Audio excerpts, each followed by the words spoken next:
Malam itu, tidak ada yang menyangka seorang wanita yang hidupnya penuh dosa pulang sambil menangis setelah mendengar satu ayat Quran. Dan sejak malam itu, hidupnya berubah selamanya. Namanya Nadia. Setiap malam ia terlihat bahagia, tertawa, tersenyum, dikelilingi gemerlap lampu kota.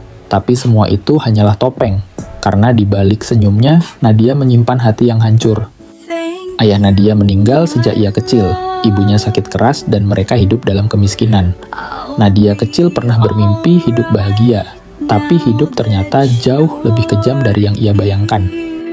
Awalnya Nadia hanya ingin membantu ibunya. Ia berkata pada dirinya sendiri, "Cuman sebentar, setelah ibu sembuh aku akan berhenti."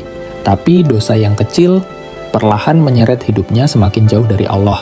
Setiap malam, Nadia pulang dengan hati kosong. Tidak ada ketenangan, tidak ada kebahagiaan. Yang ada hanyalah rasa lelah dan rasa bersalah yang terus menghantuinya. Sampai akhirnya malam itu datang. Hujan turun sangat deras. Mobil Nadia mogok tepat di dekat sebuah masjid kecil yang hampir tidak pernah ia perhatikan sebelumnya. Nadia berdiri di depan pagar masjid. Lalu untuk pertama kalinya setelah bertahun-tahun, ia mendengar bacaan Quran yang membuat dadanya bergetar.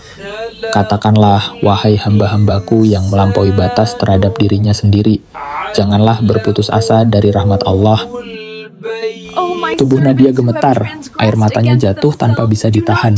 Untuk pertama kalinya, ia merasa Allah masih memanggilnya pulang. Malam itu Nadia pulang bukan dengan tawa, tapi dengan hati yang hancur. Ia membuka lemari tuanya dan menemukan Quran lama milik ibunya. Ya Allah, kalau Engkau masih mau menerimaku, aku ingin pulang. Hijrah Nadia tidak mudah. Banyak orang menghina masa lalunya. Banyak yang berkata, paling tobat sementara, tapi Nadia terus bertahan, karena ia tahu yang memanggilnya kembali adalah Allah.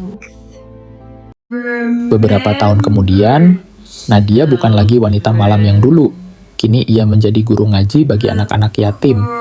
Dan setiap ada orang yang merasa dosanya terlalu besar untuk diampuni, Nadia selalu berkata, "Jangan pernah putus asa dari rahmat Allah, karena dulu aku juga pernah sangat jauh darinya." Kalau kisah ini menyentuh hati kalian, jangan lupa bantu sebarkan agar lebih banyak orang tahu bahwa tidak ada manusia yang terlalu kotor untuk mendapat hidayah dari Allah